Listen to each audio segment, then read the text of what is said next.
Avez-vous déjà eu l'impression que depuis un déménagement, quelque chose s'était refermé ou bloqué en vous? Comme si vous étiez dans l'endroit de vos rêves, mais que un blocage vous empêche d'avancer. Bienvenue dans cette nouvelle série de podcasts, La mémoire des lieux, la mémoire de la terre-mère. Je suis Nathalie, médium et thérapeute de l'âme. Depuis de nombreuses années maintenant, j'accompagne les femmes à se libérer d'un poids émotionnel dû à leur passé, afin qu'elles puissent se recentrer et optimiser leur vie, leur avenir. J'ai une approche très thérapeutique avec le tarot et tout cela d'une façon très concrète, bien sûr. Dans cette série, les mémoires des lieux, nous allons explorer que les lieux gardent une empreinte, une ambiance qui peut parfois se manifester avec votre sensibilité émotionnelle et parfois même à tel point que c'est chargé avec votre corps. Oh, rassurez-vous, il n'y a absolument rien de perché. Je mets simplement des mots sur des faits qui existent vraiment. Simplement pour que vous puissiez comprendre, si vous êtes confronté à ce genre de situation, comment agir dans ces situations. Vous quitterez aussi l'épisode avec un rituel d'harmonisation pour les lieux. Je tiens à préciser que cette pratique ou ce rituel d'harmonisation des lieux ne peut en aucun cas remplacer un suivi médical ou psychologique, voire même thérapeutique. Ce petit rituel que je vous offre avec cœur vient simplement en complément d'un mieux-être pour vous-même et pour ce lieu. Et parfois, lorsqu'il s'agit de la mémoire des lieux, il faut faire appel à un spécialiste. D'ailleurs, si le sujet vous intéresse, je vous invite à liker cette vidéo, ce qui peut me permettre de continuer à partager d'autres épisodes avec vous. Ce soir, je vais vous conter l'histoire d'Emma. Emma, 52 ans, elle vient de tourner une page de 30 ans de vie commune soldée par un divorce. Changement de rythme, changement de quartier et surtout un désir profond de commencer une nouvelle vie. Elle vient d'emménager dans un appartement haussmannien. Les moulures, le parquet qui craque, les grandes fenêtres ouvrant vers beaucoup de lumière, un lieu magnifique pour elle. Lorsqu'elle l'a visité, ça a été un véritable coup de cœur. L'appartement étant libre, elle y a très vite emménagé. Le premier jour, elle est émerveillée. Elle se dit « Oui, ça y est, je repars de zéro. Je reprends ma vie en main. » Mais très vite, elle sent que quelque chose cloche. Est-ce que vous aussi, vous avez ressenti ce genre de situation lorsque vous avez déménagé dans un nouveau lieu? Je vous invite à me le partager en commentaire. Au bout d'une semaine largement passée, Emma rentre un soir. Elle s'affale littéralement sur son canapé. Elle se laisse tomber. « Oh, je suis fatiguée, mais pas comme d'habitude. Comme si il y a quelque chose ici qui me tombe dessus lorsque je rentre. » Signe numéro 1 que son appartement est chargé. Une fatigue immédiate. Dès qu'elle rentre. Aucune explication. Rien de logique. Même si elle se dit que peut-être, ça doit être le stress du divorce, voilà, le contre-coup, donc c'est normal. Il lui reste encore quelques cartons à déballer, elle a déjà sorti le strict minimum pour vivre. Et puis, pendant cette deuxième semaine, quand elle rentre, elle a beau essayer de trouver le courage au fond d'elle pour pouvoir déballer quelques cartons, au moins un, c'est son objectif chaque soir. Lorsqu'elle ouvre le carton, Oh, elle le remet au lendemain. Quelque chose la bloque à l'intérieur. Elle n'a pas envie de s'installer ici. Elle ne comprend pas parce qu'elle adore cet appartement. Elle a l'impression, au fond d'elle, qu'on lui dit « Oh, mais non, laisse tomber, plus tard, allez, t'as le temps. » Le deuxième signe, eh bien, c'est la procrastination. Et elle a beau trouver le courage au fond d'elle, il lui est impossible de le dépasser et de passer à l'action.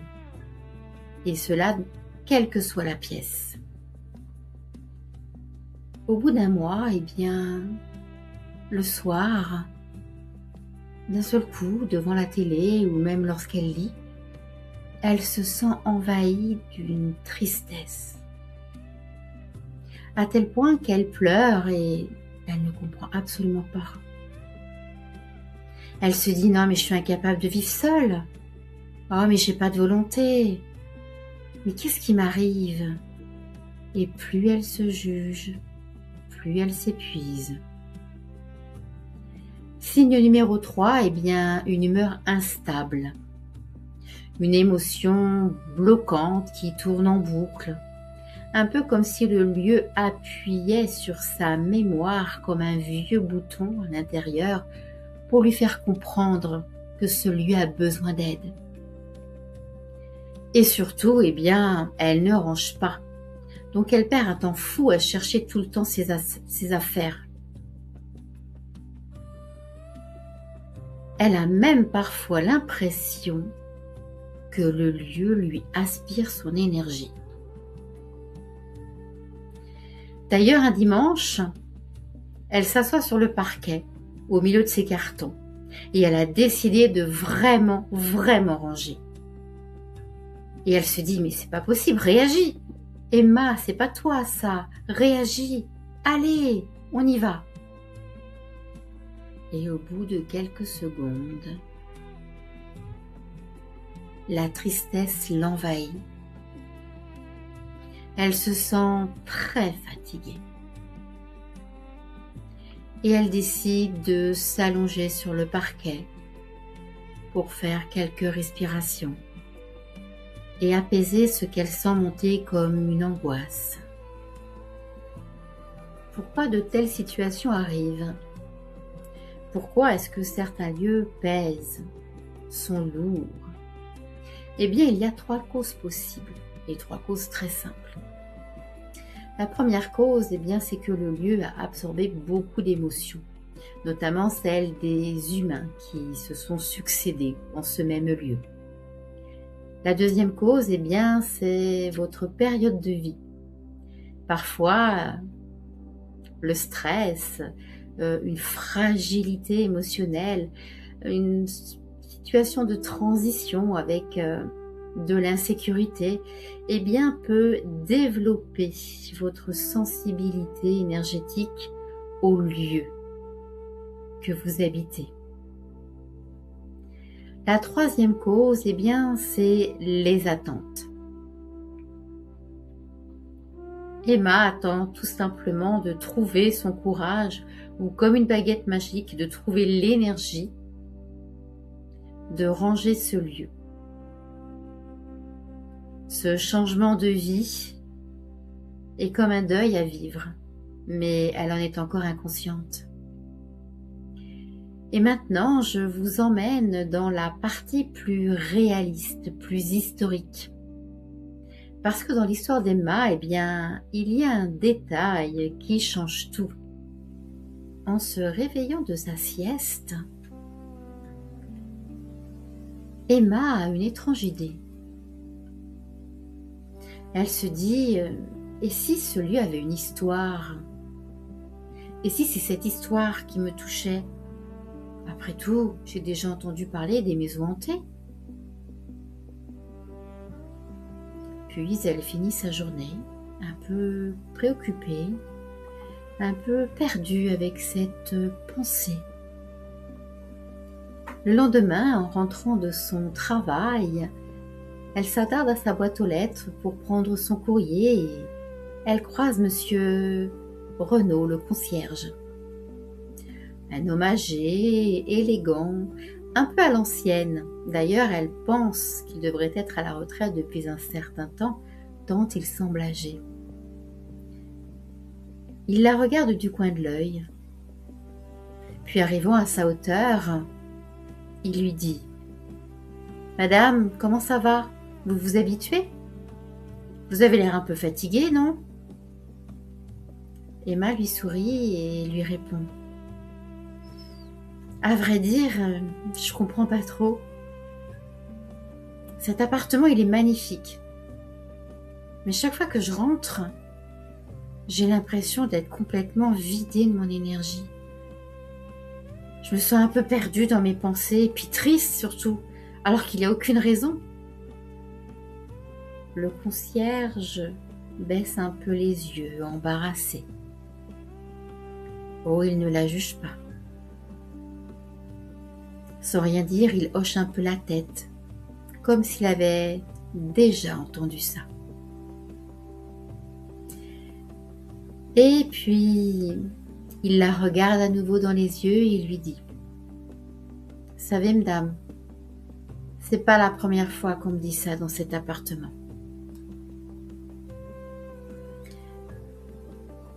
Vous savez, dans la famille, on est concierge de père en fils, on va dire. J'ai succédé à mon père qui lui a succédé au sien. J'ai les archives si vous voulez, à la cave.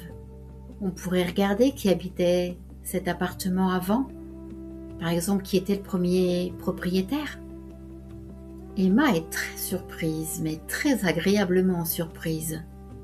Elle trouve l'idée superbe. Elle est très enthousiaste à connaître l'histoire du lieu qu'elle habite à présent. Et c'est décidé. Le week-end prochain, ils vont analyser les archives, fouiller de fond en comble les registres des anciens propriétaires et locataires. Le samedi suivant, ils se retrouvent tous les deux devant une armoire en bois, à la cave. Des classeurs empilés, des dossiers de copropriété, des lettres jaunies, par le temps bien sûr. Le soir s'avance à pas de velours. Emma et Monsieur Renaud feuillettent encore et encore les registres d'archives de cet immeuble. Et puis, Emma commence à en avoir assez. Elle se dit, allez, le dernier livre, et j'arrête. Et là, elle ouvre innocemment et nonchalamment le livre, tout simplement, et tombe sur une page. Numéro d'appartement, le même que le sien. Nom du propriétaire, Monsieur Delorme. Famille Delorme. 1853. Date de construction de l'immeuble. Elle soupire et elle lève les yeux. Elle se réjouit.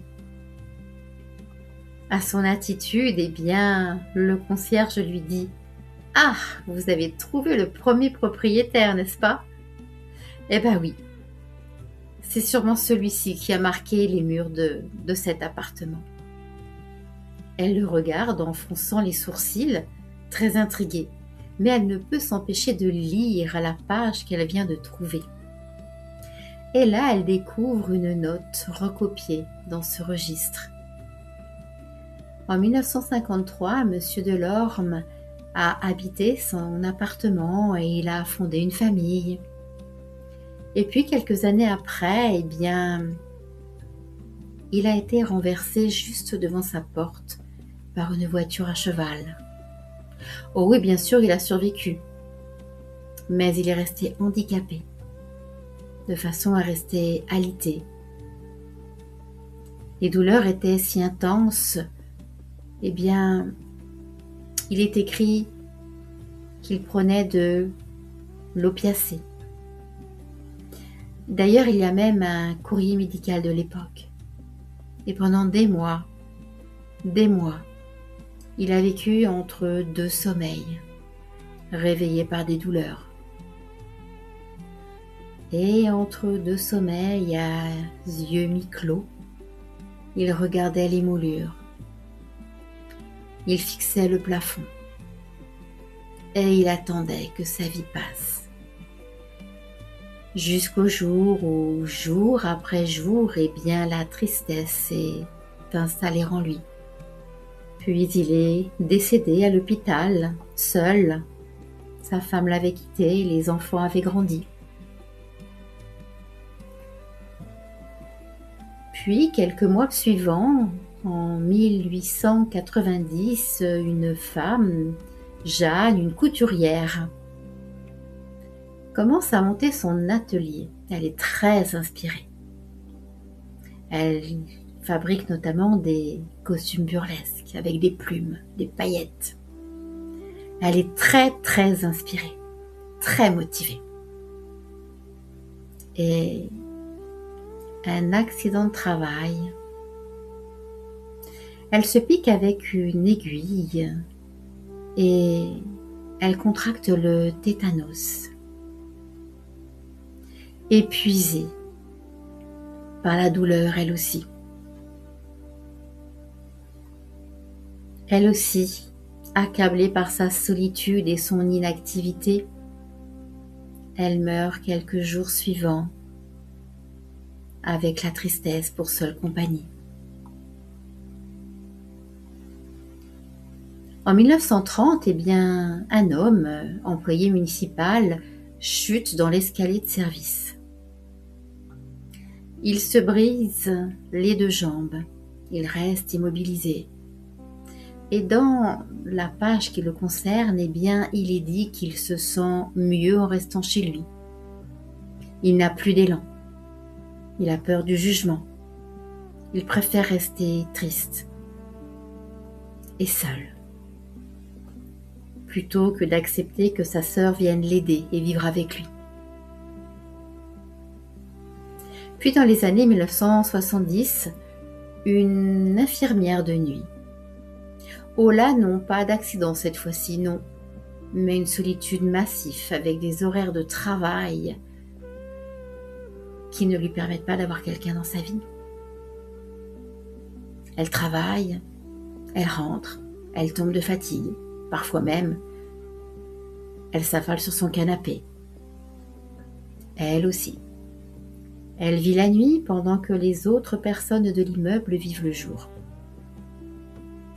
Apparemment, elle vit dans un silence épais. En 1990, un jeune artisan fait un burn-out. Même scénario. Le canapé, le sommeil, la fatigue, la procrastination, la douleur intérieure. Et dans la petite lettre, l'annotation en bas de la page, il est noté « Je n'arrive plus à avancer ». Le concierge a noté. Il répète cela en boucle, comme un mantra, comme s'il essayait de s'en persuader. Emma reste assez immobile. Elle réfléchit. Et elle comprend soudain que ce lieu a vu passer différentes vies. Différents humains, mais avec le même schéma répétitif dans leur vie. Et c'est là que le concierge dit une phrase très simple, mais décisive. Lorsqu'on dit que les murs ont des oreilles, il faut savoir aussi qu'ils ont une conscience, si l'on peut dire, parce qu'ils gardent l'ambiance, ils gardent les émotions des humains qu'ils ont accueillis. Ils sont de véritables éponges. Et cet appartement a appris quelque chose. Malgré lui, pour lui, il est convaincu que pour garder les humains, il faut les faire ralentir, pour être habités tout simplement. Sinon, ils partent à leur travail, ils partent à des occupations toute la journée. parfois tard le soir. Cette mémoire de ce lieu ouvre la conscience à deux racines. La solitude, par des humains qui l'ont fréquenté avec des vies isolées, renfermés sur eux-mêmes, silencieux. Et aussi l'inertie, freinée par leur activité professionnelle. Et puis la lassitude, devenue fatigue, puis devenue tristesse. Chacun reste et attend que le temps passe tout simplement. Emma, ce soir-là, elle rentre chez elle et pour la première fois, elle ne se sent pas fatiguée, mais plutôt dynamisée par ce qu'elle a appris. Et elle se dit, je suis rentrée dans l'histoire de cet appartement, mais je ne suis pas obligée de répéter. Et elle dit à haute voix dans toutes les pièces en faisant le tour de l'appartement, tu as peut-être une empreinte et je viens de le comprendre, mais moi je décide de renverser la dynamique de tes croyances. Elle passe d'ailleurs sa soirée à converser avec les murs de cet appartement. Puis elle se rend compte que dans son corps, eh bien, elle ne ressent pas la pression sur son front. Elle ne ressent pas non plus la gorge serrée dans le couloir, l'oppression chaque fois qu'elle ouvre un carton. Elle ne sent pas ce poids sur ses épaules, cette fatigue qui l'envahit. Et c'est là que j'insiste pour vous dire que vous n'êtes pas fragile, vous êtes simplement intuitif, réceptif, à l'écoute de votre corps et de vos émotions. Et c'est un atout à développer pour vous. C'est simplement une frontière douce, une compréhension et une libération pour vous-même et pour ce lieu. Dans les jours qui suivent, eh bien, Emma se renseigne. Elle ne veut pas faire compliqué. Elle veut simplement du simple, du concret, mais en tout cas, quelque chose de réalisable par ses propres moyens, pour pouvoir se sentir mieux dans ce lieu et pouvoir harmoniser ce lieu. Et elle découvre la méthode BEL, B-E-L, B comme beauté, E comme écoute et L comme limite. La première étape de la méthode BEL, B comme beauté, est de rendre un coin de votre maison ou de votre appartement beau, selon votre traduction du beau, selon les objets que vous aimez.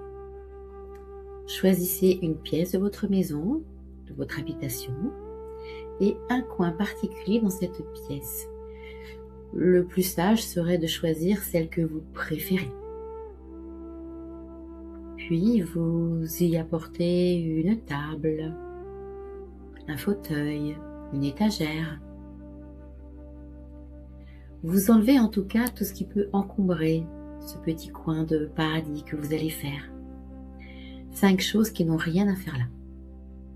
Vous nettoyez le lieu et vous y mettez également des objets qui vous inspirent. Une bougie, un bouquet de fleurs, des pierres, un tableau ou des photos agréables.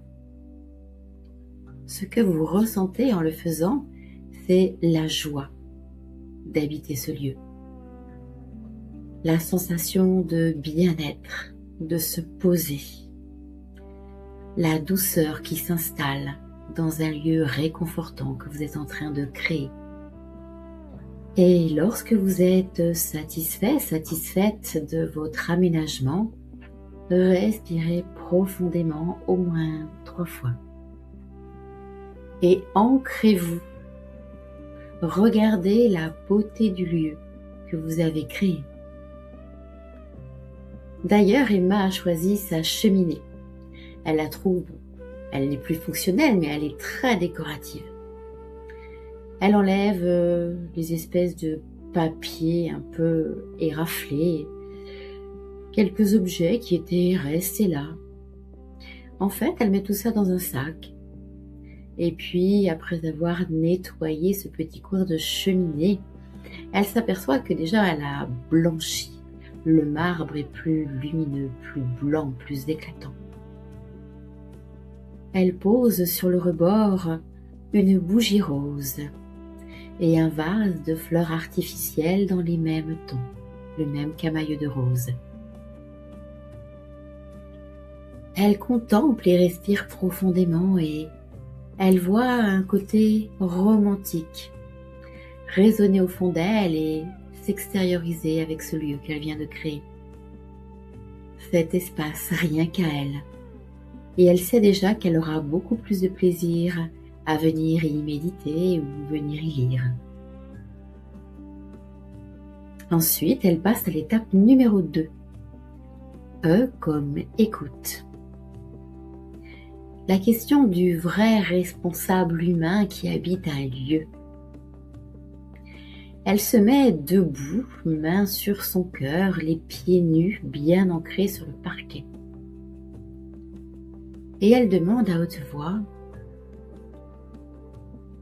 « Est-ce que ce que je ressens est à moi ou est-ce que c'est à toi ?» Elle parle à sa maison,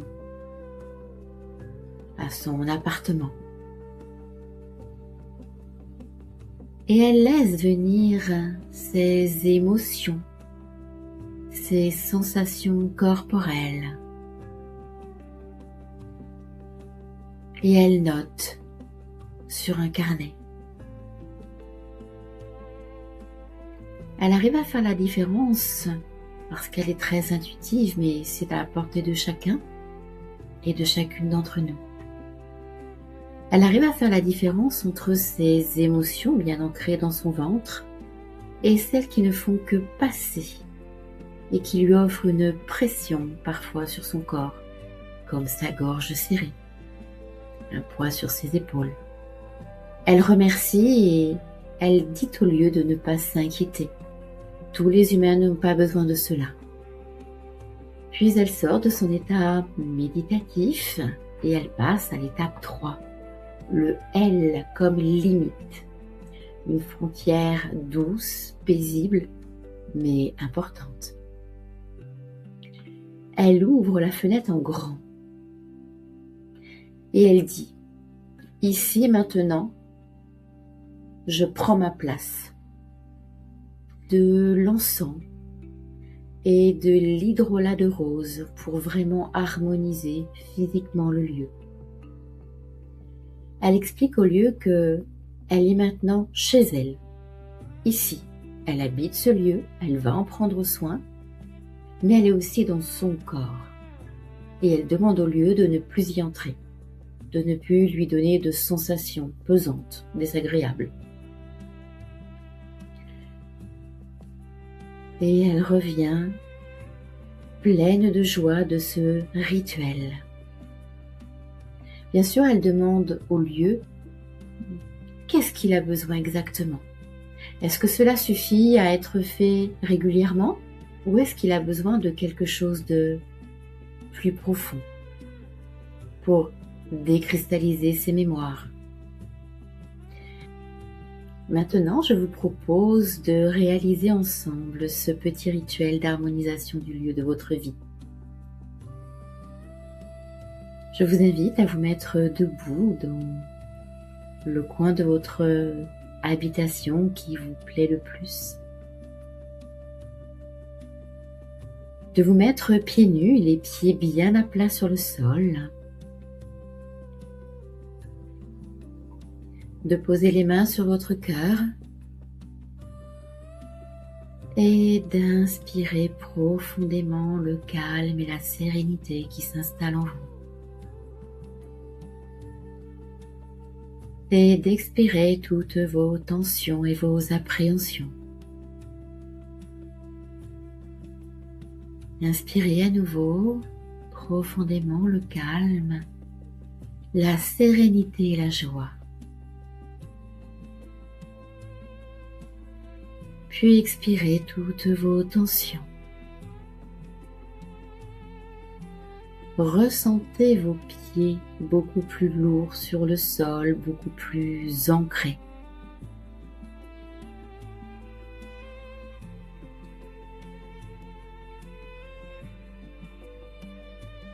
Visualisez une lumière blanche ou dorée descendre sur vous.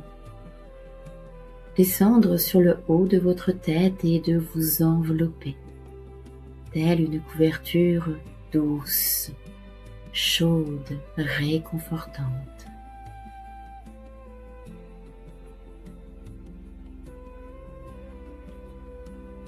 Et lorsque vous êtes prêt, lorsque vous êtes prête, vous pouvez dire à haute voix: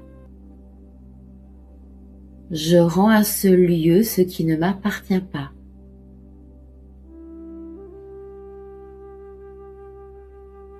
Je garde ce qui est à moi, ma paix, ma présence ici et maintenant, ma joie de vivre dans ce lieu.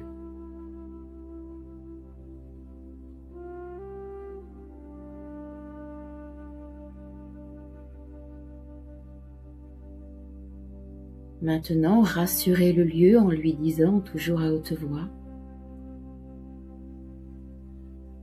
je prendrai soin de toi autant que je le pourrai.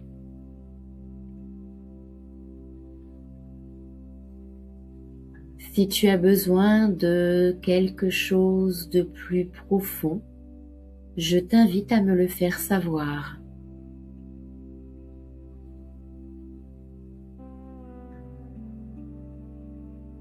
Si tu es d'accord, et moi j'en ressens le besoin, donc je le ferai, je continuerai à faire ce petit rituel d'harmonisation de temps en temps quand j'en ressentirai le besoin. Je te remercie de m'accueillir ici. Puis reprenez contact avec votre respiration. Vous pouvez frotter votre corps pour revenir plus présente. Respirez profondément et vous êtes ici, en harmonie avec le lieu dans lequel vous vivez. Je pense que dans cet épisode, vous avez compris que votre lieu, il vous faut l'habiter tout autant que votre corps. Lorsqu'un lieu se sent vivant, se sent aimé, eh bien il ne vous retient plus, il ne vous fait plus pression de ses mémoires. Il vous soutient tout simplement. Tiens, si vous partagez en commentaire quelle est votre pièce préférée. La mienne, eh bien c'est mon atelier, celui où je vous prépare tous ces podcasts avec grand plaisir. Dans le prochain épisode, eh bien, nous parlerons d'un autre moment clé et notamment d'une ancienne maternité, de toutes ces mémoires. Prenez soin de vous et de votre lieu. À très bientôt. Les guérisons, lumière en vibration, chemin.